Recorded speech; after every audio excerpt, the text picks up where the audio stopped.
Hey my friends, welcome back to a new video. I wanted to remind you today to not mistaken your inner critic, that inner voice that is judging yourself, that is thinking critically and negatively and all dark about yourself, with the awareness and understanding of who you are, because we are in this time where many of these subconscious patterns may be awakened, activated, so we can recognize them, and therefore many people right now may feel more negatively around themselves, around how their lives are going. We have a strong full moon today present in the sign of Gemini, which often is associated with our intellect and deeper understanding, this intellectual, more than anything, intellectual understanding of who we are. So it comes to the awareness of how we are thinking about ourselves right now. And I wanted to remind you to be aware that your inner critic will be more active. So the inner critic, that part of you, this inner voice, is not yours. It's a product of your environment. You already know that. But to recognize it and to keep catching it and to not be defined by it is a whole another challenge, right? So I want to give you some practical tools today, how to navigate yourself through these times, because there's an opportunity for a great upward spiral evolution at this time. If we're able to recognize that actually we are not what we're criticizing ourselves to be, it's a product of our environment, and we need to decide what we'll take as a truth and what we'll let go of and transcend it for more constructive and stronger thoughts. So today I wrote this short message and I want to read it to you before we go with the video. And it goes like this. Today's full moon is bringing you support for breakthroughs in your communication abilities and deeper understanding of your subconscious patterns, like limiting beliefs and causes of your unconscious behaviors. Which means that many of these parts of yourself that are navigating you through life most of the time, as psychologists are saying, 95% of the day we are unconscious or running under these unconscious programs. We begin to recognize that most of our choices are not actually ours, but maybe choices of our parents, choices of our siblings, choices of our teachers and priests and everything we've heard, videos on YouTube, on social media and elsewhere. So most of our choices are not actually ours, but are coming from this mental, field that is filled with all kinds of different ideas and information and so on. So we are becoming more aware right now how much we are actually making intentional, conscious choices, intentional, conscious acts, which is causing karma in our lives, isn't it? Cause and effect. We get what we give, right? We get back more of what we generate, what we put out. So we are becoming more aware, what is ours.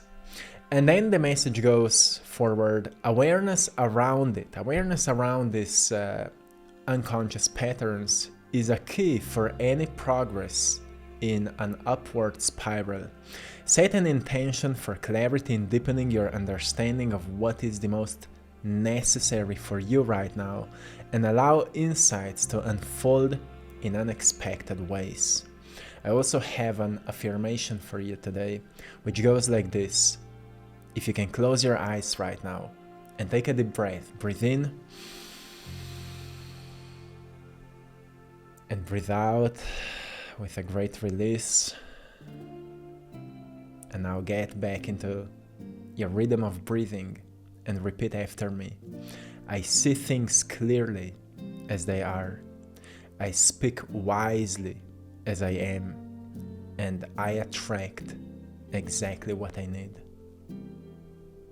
And feel it for a moment. Let it sink in, feel it for a moment.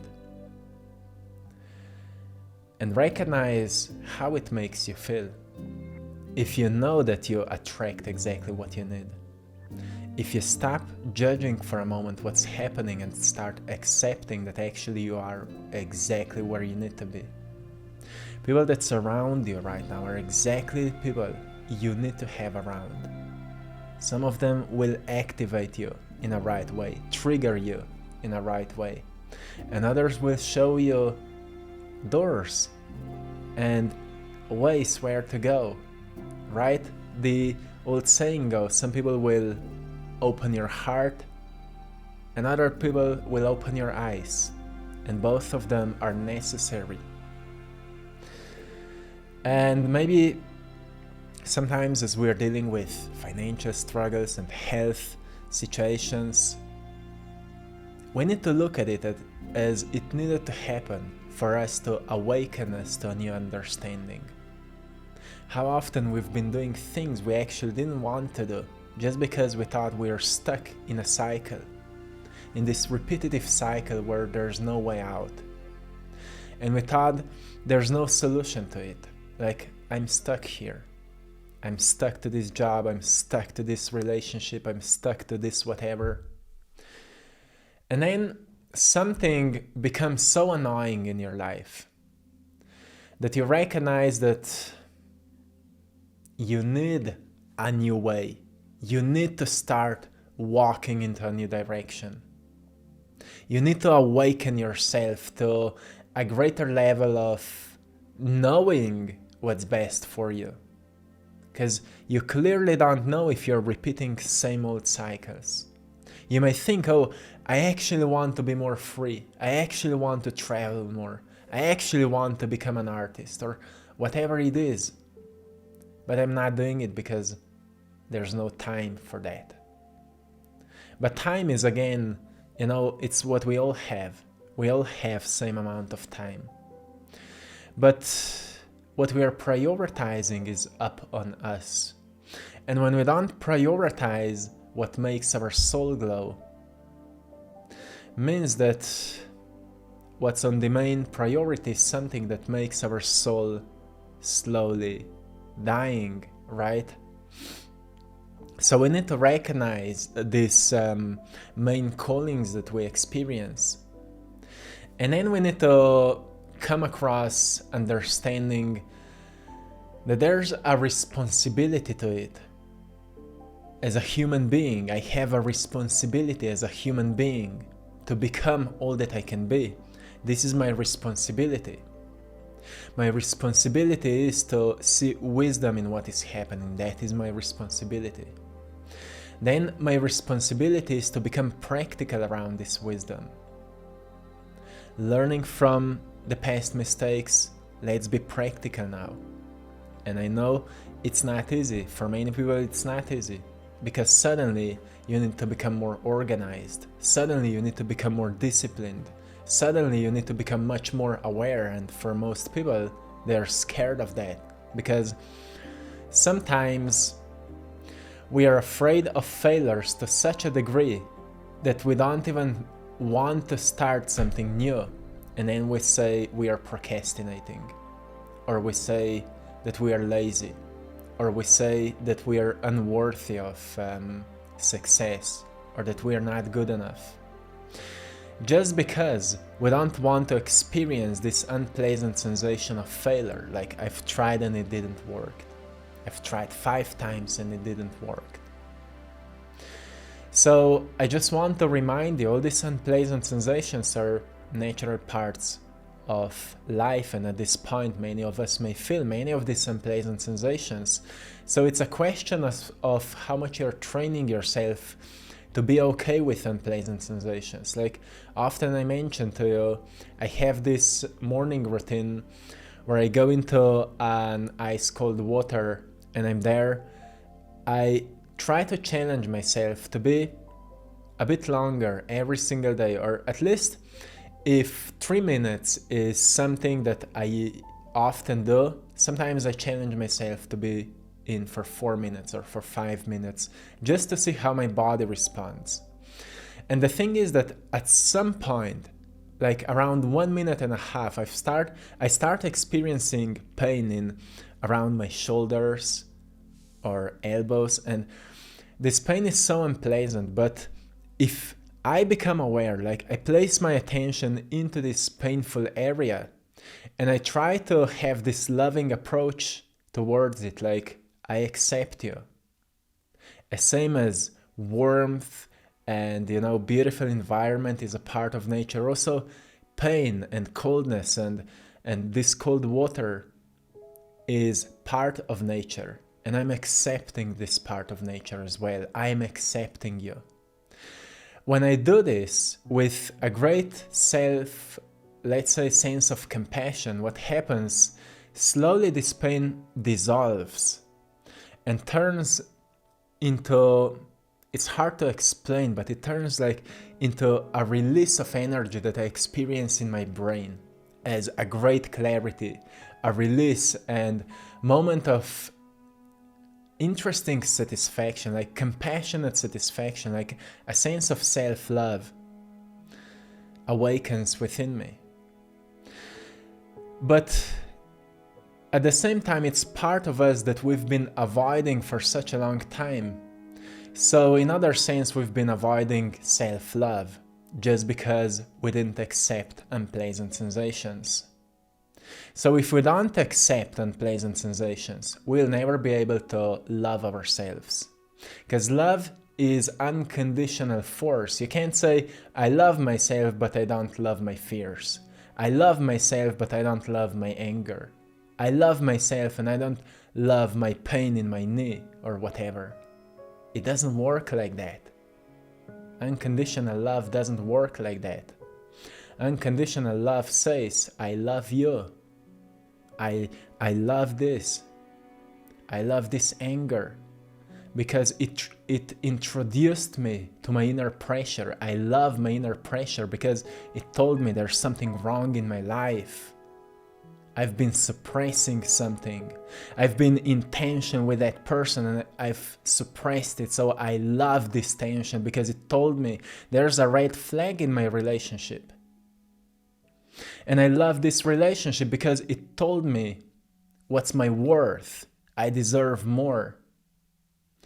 And I love that I was triggered that way just because it told me what I still have in my unconscious mind as a pattern that attracted towards me this type of a person. And I love this person. I love this person. No other reasons needed. That's unconditional love. And it's hard, it's actually impossible to understand this intellectually. That's why it's quite challenging right now, because many people want to build this intellectual concept out of everything, especially when it comes to spiritual knowing of life. Because to many people who had these great mystical experiences in their meditations or their dreaming times, it's something so profound that sometimes you can't put into words. But if you try to explain it to someone who's more closed-minded and want to intellectualize everything, what happens, that person will often not be able to explain it and therefore will not believe it. So it's completely okay. We don't need to believe anything. But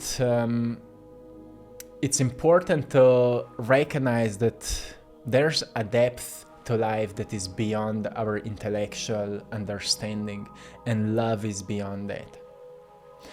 And right now, many of us are in this great school of lessons how to love more.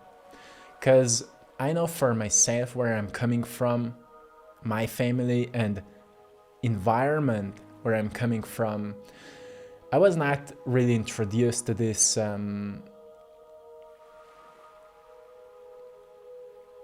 how would I say, to this expression of emotional openness that also leads to loving acceptance. I was not introduced to that.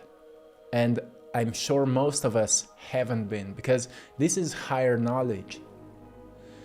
And because most of our parents have been in a certain state of survival, they had no capacity to open up more. So I understand that, and I have a great compassion now for my parents and great acceptance for what I've been through and how we all have been treated. So it's all okay. Only so we can level up this game, right? So we need to look at it as our responsibility.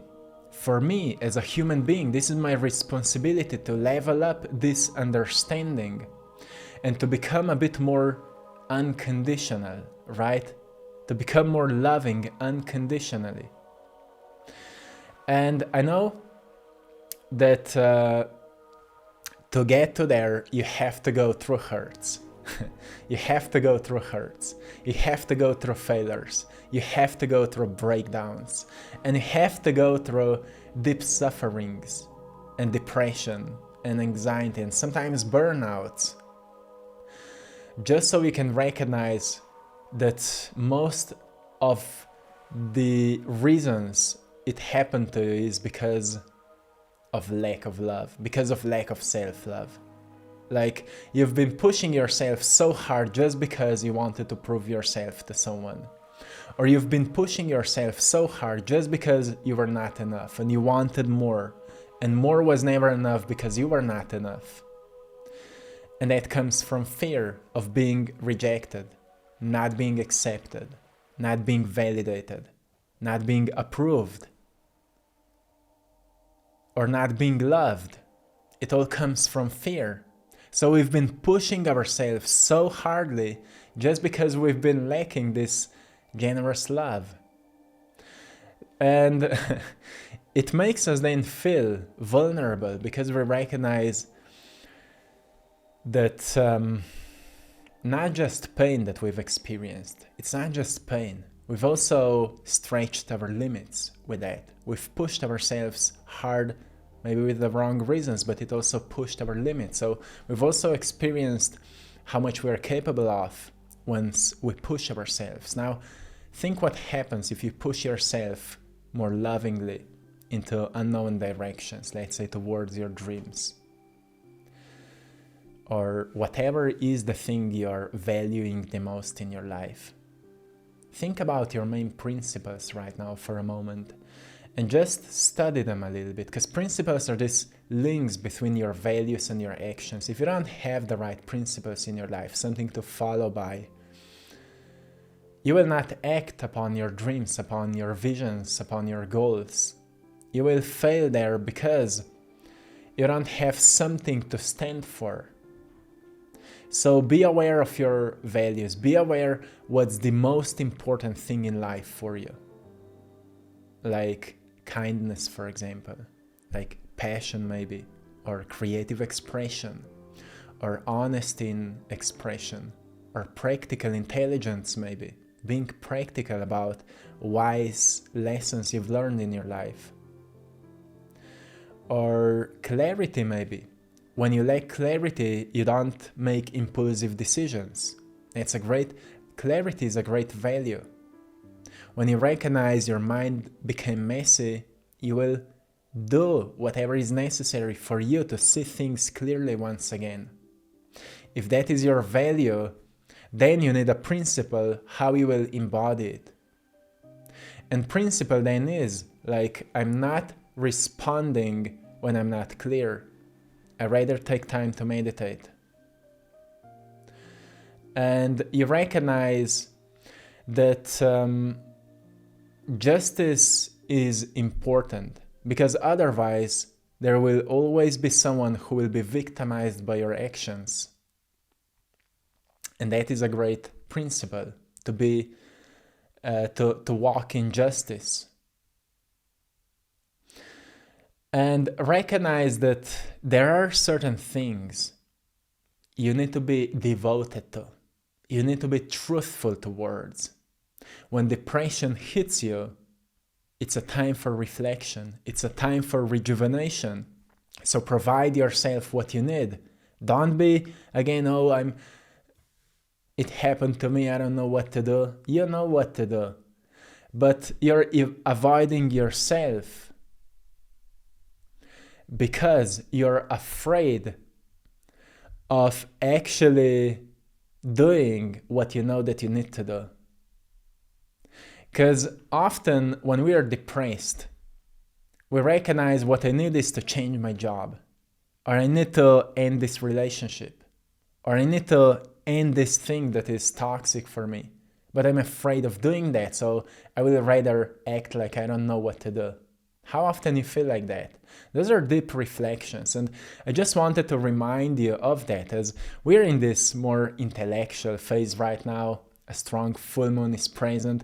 It's not like to trigger you, but to introduce you to a deeper wisdom that is present within you. Know that, as in ancient Tibetan teachings, they say in the nature of the mind, all wisdom is present, which means when you tap into the nature of your mind, into this coherent state, pleasant state, the inner stillness, the wisdom is present there. But most people are afraid of the wisdom because it may encourage them to do something that is unpleasant on a physical level.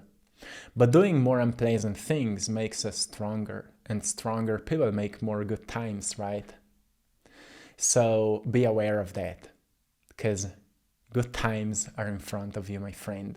This is it for today. Don't forget to join us for our live meditation today. It's already posted on the channel and on our Patreon. Thanks to all of you for joining us on our Patreon community. And thanks to all of you for supporting my art in our Etsy store, I Draw My Passion. The link is in the description of this video today. We are running a super unique sale, 30 off to all of my art. So go there and check it out. Thank you so much, and till next time, one love.